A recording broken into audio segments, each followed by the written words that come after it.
Y enseguida se convocaron los dioses. Dijeron: ¿quién vivirá en la tierra? Porque ha sido ya cimentado el cielo y ha sido cimentada la tierra. ¿Quién habitará en la tierra, oh dioses? Y luego fue Quetzalcóatl al Mictlán. Se acercó a Mictlantecutli y a Mictlancíhuatl, y enseguida les dijo: vengo en busca de los huesos preciosos que tú guardas. Vengo a tomarlos. Pero dice Mictlantecutli a sus servidores: dioses, ¿de veras se lleva Quetzalcóatl los huesos preciosos? Dioses, id a hacer un hoyo. Luego fueron a hacerlo, y Quetzalcóatl se cayó en el hoyo. Resucita después Quetzalcóatl, se aflige y dice a su nahual: ¿qué haré, nahual mío? Y éste le respondió: puesto que la cosa salió mal, que resulte como sea. Los recoge, los junta, y tan pronto llegó los molió, y los puso después en un barreño precioso. Quetzalcóatl, sobre él se sangró su miembro, y enseguida hicieron penitencia a los dioses. Han nacido, oh dioses los Macehuales, porque por nosotros hicieron penitencia a los dioses. Nosotros, los Macehuales, fuimos afortunados en recibir el mayor regalo que un dios o cualquier ser vivo pudiera otorgar: su vida, su sangre. De esta manera, el hombre poblaría el mundo que también fue hecho para él. Podemos apreciar fragmentos de ese recinto sagrado donde se llevaban a cabo las ofrendas a los dioses, pero no encontramos rastros de las habitaciones, de esas chinampas que usaron nuestros antepasados para ganarle terreno al agua. Una vida que a más de 500 años de distancia no podemos imaginar. Los cronistas españoles describen la ciudad, los cronistas religiosos españoles. Y a través de ellos sabemos que se trataba de una ciudad en cuyo centro habitaba precisamente la clase noble en casas de cal y canto, casas que podían ser de 2 pisos. Y conforme se acercaba uno a la periferia, estarían estos cinturones, barriadas de gente del pueblo, con una urbanización que suponemos no era la misma urbanización de traza muy correcta, de calles, como dice Cortés, calles de agua y de tierra, y calles de tierra que ocuparía el centro. Sería como una pequeña Venecia, porque estamos hablando de una ciudad lacustre, cosa que a veces se nos olvida. Culturas milenarias, dioses descarnados y pirámides colosales. Restos de historias modificadas por conquistadores y reescritas por el tiempo. Vestigios que se niegan a seguir enterrados. Para que una civilización nazca, otras tienen que ser sacrificadas. Ciudad de dioses.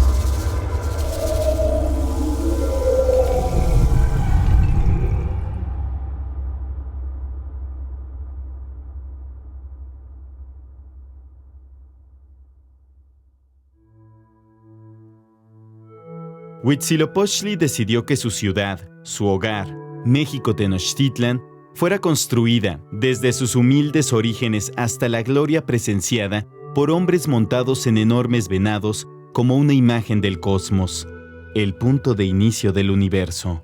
En general, las poblaciones prehispánicas estaban divididas en 4 grandes sectores, ¿no? Y normalmente se comunicaban con el exterior por 4 caminos principales. Y desde luego el centro ocupado, hablando en términos de deidades, por el dios del fuego, Huehueteotl o Xiuhtecutli, que era uno de los principales dioses. Y en el caso de Tenochtitlan, desde luego, conceptualmente para los mexicas, Tenochtitlan era el centro del universo, ¿no? Y de aquí partían los 4 grandes caminos, ¿no? Era una división claramente jerárquica. En un sector estaría el recinto sagrado, el lugar de la morada de los dioses, y por el otro la habitación de aquellos quienes los adorarían, gobernantes y pueblo en general. Nuevamente por la noche ordenó Huitzilopochtli. Habló y dijo: Oye, oh Cuautlequetzki, asentaos, repartíos, fundad señoríos por los 4 ámbitos de la tierra. Y en cuanto se hubieron asentado en esos 4 lados, dijo Cuauhcoatl: Hizose, oh sacerdote, según me lo ordenaras. Se repartieron tus padres. Y entonces Huitzilopochtli dijo: Está bien, repartid vuestros dioses de los Calpulli a todos y cada uno de quienes trajimos. Es manifiesto que tan solo por 4 sitios les estableceréis: en Moyotlán, en Teopán, en Tzacualco y en Cuepopan. Tenochtitlan tuvo efectivamente 4 grandes barrios. Atzacualco, que después en época colonial fue llamado San Sebastián. Después seguiría Cuepopan, que después fue llamado San Pablo. Después el sur, que se llamaba Moyotlán y fue llamado por los españoles San Juan Moyotlán, San Juan de Letrán. Y finalmente el oeste, que sería Cuepopan y que fue llamado por los españoles Santa María Cuepopan, y que correspondía al oeste. Eran los cuatro rumbos, con el rumbo central que estaba ocupado precisamente por el gran recinto sagrado. Cada Calpulli tendría su señor principal y sus pobladores le servirían. Adoratorios con sus respectivos dioses, sacerdotes y una comunidad que en cierta forma debía ser independiente de los restantes barrios, crecieron al paso de los años. De ello hablaremos más adelante. La calzada de Iztapalapa, que conducía hacia el sur y que actualmente corresponde a las calles de Pino Suárez, calzada San Antonio Abad y calzada de Tlalpan, y que fue por la que llegaron Cortés y los conquistadores, ¿no? Hacia el poniente la calzada de Tlacopan, hacia el norte la calzada de Tepeyac, que comunicaba precisamente con esta área. Y bueno, hacia el oriente no era precisamente una calzada, o por lo menos no fue una calzada muy conocida o muy connotada, pero también había un camino que llevaba desde aquí, desde el recinto sagrado, hacia la ribera oriente de la isla de Tenochtitlan, en donde había un embarcadero, cuyo nombre, por cierto, era Tetamazolco, y embarcadero en donde partían canoas o embarcaciones hacia Texcoco, es decir, porque todo eso era lago, ¿no? Y desde que vimos tantas ciudades y villas pobladas en el agua, y en tierra firme otras grandes poblaciones, y aquella calzada tan derecha y por nivel como iba a México, nos quedamos admirados. Y decíamos que parecía las cosas de encantamiento que cuentan en el libro de Amadís, por las grandes torres y cúes y edificios que tenían dentro en el agua, y todos de cal y canto. Algunos de nuestros soldados decían que si aquello que veían, si era entre sueños, y no es de maravillar que yo lo escriba aquí de esta manera, porque hay mucho que ponderar en ello que no sé cómo lo cuente, ver cosas nunca oídas, ni vistas, ni aún soñadas como veíamos. Mitad tierra, mitad lago. Así se refieren las crónicas españolas a esta ciudad que contenía en su centro la réplica de la vida de sus dioses, el viaje del astro rey por el firmamento y el lugar donde celebraban sus fiestas sagradas. El pueblo mexica aprendería a convivir y con el tiempo a dominar el medio lacustre en el que se encontraban. Lograrían separar el agua dulce de la salada y levantando el nivel propio de la ciudad con piedras y lodo para tratar de evitar las inundaciones traídas en la temporada de lluvia. Un mundo maravilloso debió ser la ciudad construida sobre chinampas.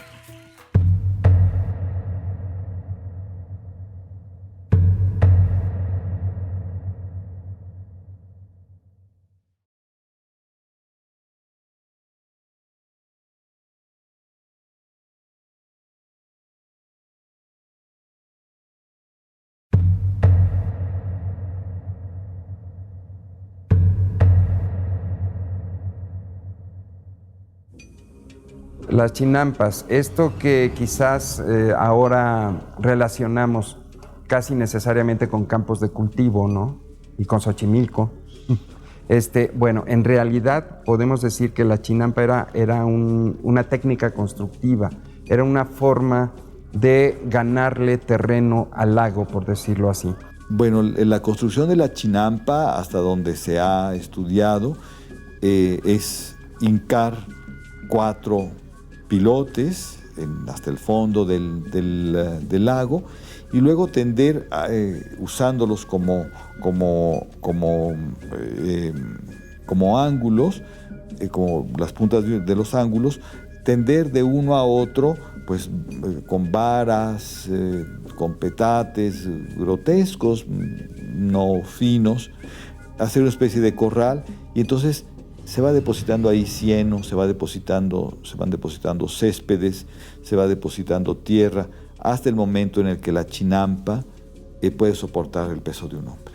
En las partes de poca profundidad del lago se iban colocando sucesivamente capas de lodo, capas de vegetación, hasta que se lograba crear un terreno que obviamente sobresalía del nivel del agua y que permitía lo mismo cultivar, lo mismo construir sobre ese terreno. Hablar de las chinampas significa hablar de la transformación del medio ambiente, con lo cual se rompe esta idea de que el hombre prehispánico vivía en completa armonía con el medio ambiente. O sea, el hombre prehispánico le estaba ganando al terreno al lago, ya lo estaba desecando a través de las chinampas, aunque fuera una desecación, digamos, entre comillas, moderada. Sabemos que no toda la ciudad pudo ser construida de la misma forma. Demasiados recursos y mucho tiempo invertían en cada uno de los imponentes edificios que formaron el recinto sagrado, como para hacer lo mismo en los hogares de los más de 100,000 habitantes que se cree poblaron lo que hoy es el Distrito Federal. Tendríamos pues una clara división. El centro, construido con casas de cal y canto, con una urbanización muy correcta, y luego esas barriadas a los alrededores, con una urbanización pues muy hasta cierto punto anárquica, de casas construidas de materiales perecederos, y que era donde vivían los macehuales. Conforme sus tropas avanzaban por las poblaciones desconocidas, Hernán Cortés pudo apreciar la suntuosidad que tenían los hogares de la clase gobernante.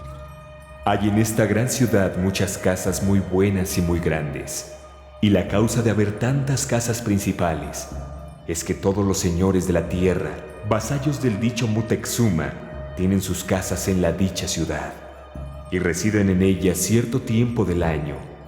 Y además de esto, hay en ella muchos ciudadanos ricos que tienen asimismo muy buenas casas. Y tendríamos entonces una ciudad administrativa en el centro con una pequeña periferia pequeña. Yo siempre no he pensado en una gran periferia de chinampas. Las zonas chinamperas estaban en otras regiones del sistema lacustre.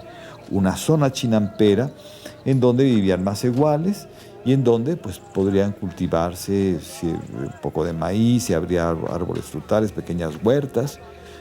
Pero en realidad la zona chinampera que alimentaba la ciudad estaba en Xochimilco y Chalco. He aquí el relato que solían decir los viejos. Llegaron, vinieron, siguieron el camino, vinieron a terminarlo, para gobernar aquí en esta tierra, que con un solo nombre era mencionada, como si este fuera solo un mundo pequeño. Al principio escuchamos cómo Quetzalcóatl buscó los huesos preciosos en el Mictlán para darle vida al hombre que habría de poblar el mundo. Fue necesaria su muerte, que se sangrara su sexo y la penitencia de los dioses para que el hombre naciera. Unos serían considerados sus hijos, otros los merecedores del sacrificio, aquellos por quienes uno daría la vida. Tendríamos a un grupo llamado, en términos generales, Pipiltin. Pipiltin es el plural de Pili. Pili significa hijo, significa príncipe. Este grupo ocupaba la cúspide de la sociedad, desde la cual ejercían el poder y por supuesto gozaban de inmensos privilegios. Bueno, el macehual era la gente común, el agricultor común, el artesano común, y que se dedicaba básicamente a la agricultura o a su actividad artesanal. El término es muy interesante, viene del verbo macegua, que significa hacer penitencia. Macehuali sería aquel que hace penitencia o que es merecido a través de la penitencia, y el macehualtin, que es el plural. Eso significa el hombre del pueblo. Una sociedad muy estratificada e igualmente estricta, donde el trabajo y el destino de un hombre estaba fijado desde su nacimiento, su lugar de origen y el calpulli en el que residiera. Los hombres y mujeres sabían lo que les tocaba hacer y cómo debían llevarlo a cabo. La base de la economía es la agricultura, y una agricultura además intensiva. De ahí que pues la mayor parte del campo estuviera dedicado a la agricultura. De ahí la importancia de todas las construcciones destinadas a mejorar los cultivos, tales como represas, canales, las mismas chinampas. Eso nos está hablando del peso que tenía dentro de la economía la agricultura. La economía, desde luego, era en buena medida de autoconsumo, es decir, lo que se producía en sentido agrícola, sobre todo, pues básicamente era para consumirse en la casa misma, ¿no? Había mucho sustento de esta manera. Pero igualmente, hoy había, desde luego, los mercados a donde se podía acudir y obtener otra serie de productos, ¿no?, también necesarios. Olvidemos por un instante que vivimos en un mundo digital, que tenemos conocimiento de la sobrepoblación que se vive en la Tierra. Pongámonos por un momento en los zapatos de los conquistadores, quienes tuvieron ante sus ojos una escena inigualable en el viejo continente. Un lugar lleno de personas intercambiando bienes y servicios, en completo orden, día tras día durante toda su vida. Una pequeña mirada al universo que eran, y aún son, los mercados.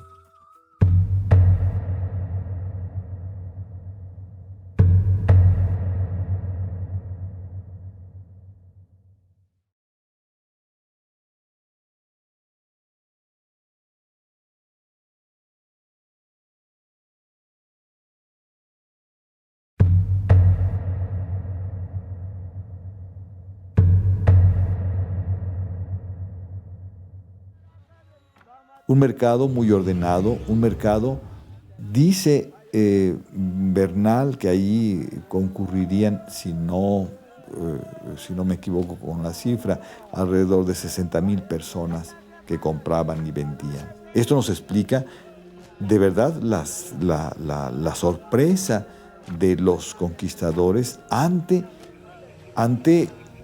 una verdadera institución que era el tianguis, el tianquistli, donde había jueces que cuidaban que lo que se ofrecía estuviera medido, tasado correctamente, y en donde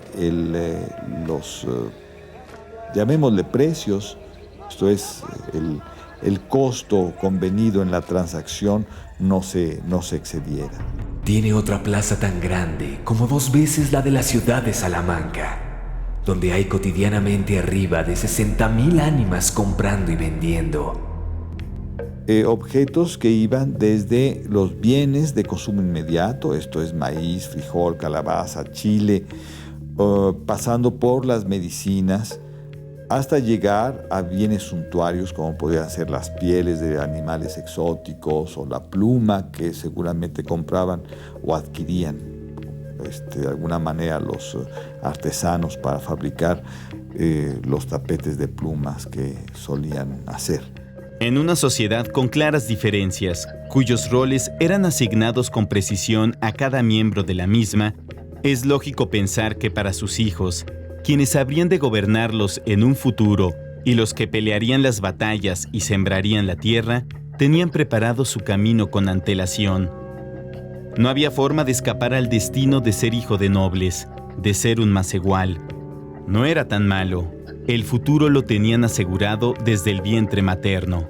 Nadie en el México antiguo se quedaba sin educación. El Telpochcali significa la casa de los jóvenes. El Telpochcali, que es una institución de las cuales habría una especie de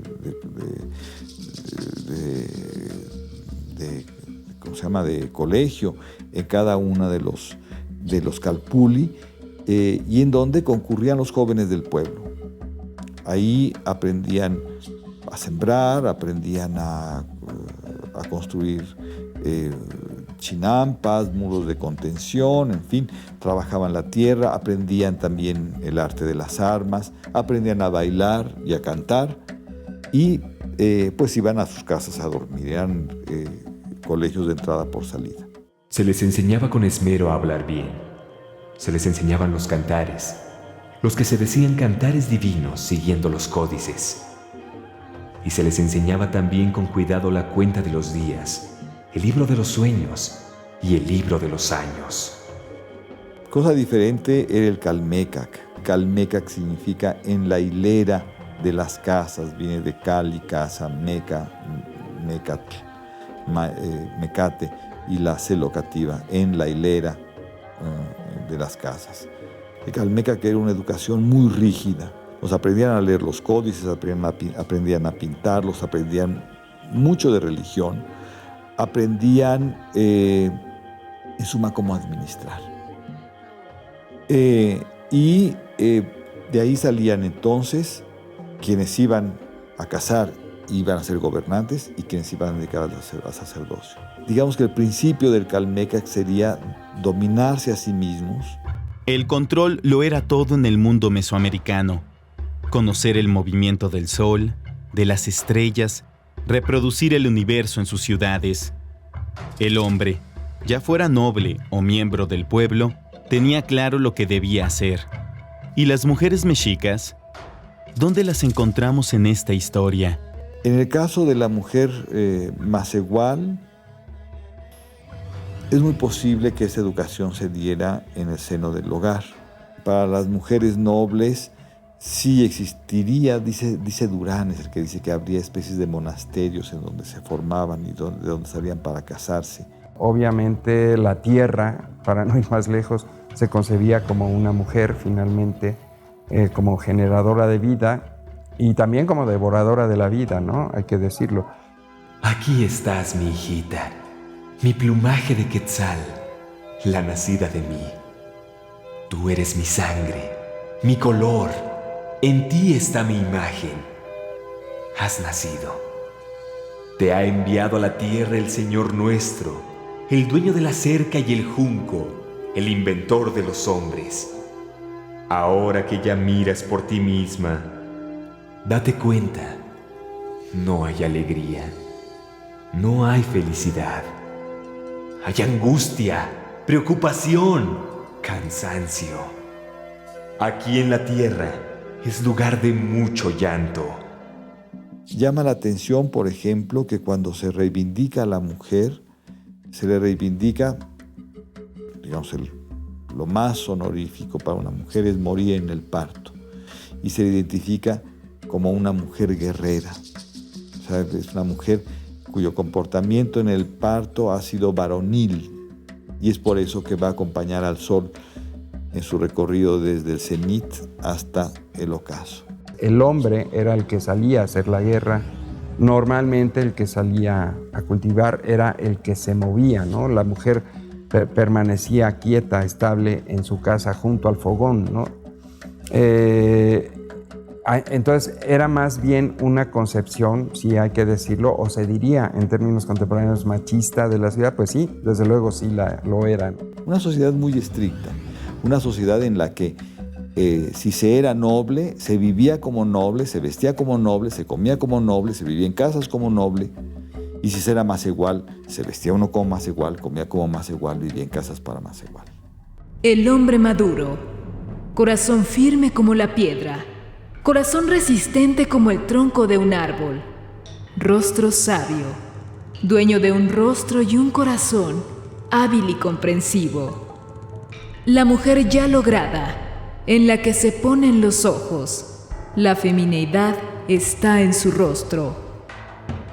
México Tenochtitlan, la ciudad, su espacio sagrado y el dedicado al pueblo, mostraban un orden y una estructura no practicada por quienes habrían de conquistarlos. Los oficios, ciertas tradiciones y el microcosmos que representan los mercados lograron adaptarse a la realidad que llegaría en pleno siglo XVI. Pero faltaba demasiado para ese encuentro, para el choque de dos mundos. Los mexicas debían enfrentar antes a adversarios igual de poderosos, erigirse como gobernantes de la tierra por descubrir y conformar el último gran sueño mesoamericano, dejar de ser los tributarios, convertirse finalmente en los hijos del quinto sol.